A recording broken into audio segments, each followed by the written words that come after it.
আমাদের পুজো চলে, আমাদের মন্দিরে ঘন্টা বাজে, আজানটা বন্ধ থাকে। তারা 5 ওয়াক্ত নামাজ পড়ে পশ্চিমবঙ্গে, কলকাতা জুড়ে, পশ্চিমবঙ্গের সব জায়গাতে, তাহলে আমাদেরও তো পুজো অর্চনা অনেক কিছু হয়। তাহলে তারা কি নামাজ বন্ধ রাখে ওই সময়, পুজোর সময় যে সময় শঙ্খধ্বনি হয়, তারা কি বন্ধ করে? তারা তো বন্ধ করে না।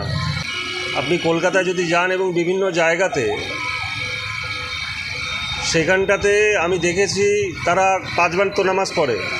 বিভিন্ন সময়ে আমাদের পুজো চলে, আমাদের মন্দিরে ঘন্টা বাজে, আজানটা বন্ধ থাকে।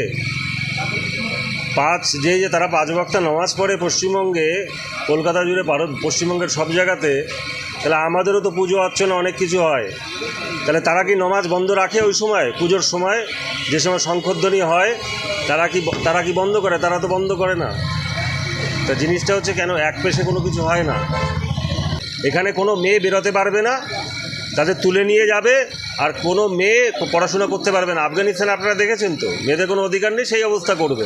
এটা পশ্চিম বাংলাদেশ হবে, বাংলাদেশের অবস্থা দেখেছেন, হিন্দু থাকতে পারবে না। এখন একটা ব্যাপারটা হচ্ছে, কে কী করেছে না করে তাদের ব্যক্তিগত ব্যাপার। আর অনেকে এখন হিন্দু হিতাকাঙ্ক্ষী হিসাবে তারা প্রকাশ পাবে অনেকে, কারণ হিন্দু ভোট তো আর তৃণমূলের সঙ্গে নেই, চলে গেছে, সব বিজেপির দিকে চলে গেছে। তারা এখন বহুরূপে হয়ে আসবে এবং হিন্দু ভোটটা রক্ষা করার জন্য হিন্দুদের এক হতে হবে।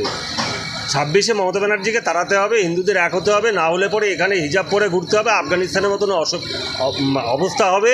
ওপার বাংলা থেকে পালিয়ে এসেছি আমরা, আসতে হয়েছে মান আর ইজ্জত আর জীবন বাঁচাতে, আবার অন্য কোনো রাজ্যে পালাতে হবে। এটার থেকে রক্ষা পেতে গেলে পরে এই যে অধর্মী বিধর্মী, এই বাঙালিদের শত্রু, রক্তচোষা এবং হিন্দু হয়ে হিজাব পরে এই যে কেলোকীর্তি করছে, এই মমতা ব্যানার্জিকে লাথি মেরে এখান থেকে তাড়াতে হবে পশ্চিমবঙ্গ থেকে, না হলে পরে হিন্দুদের অস্তিত্ব থাকবে না।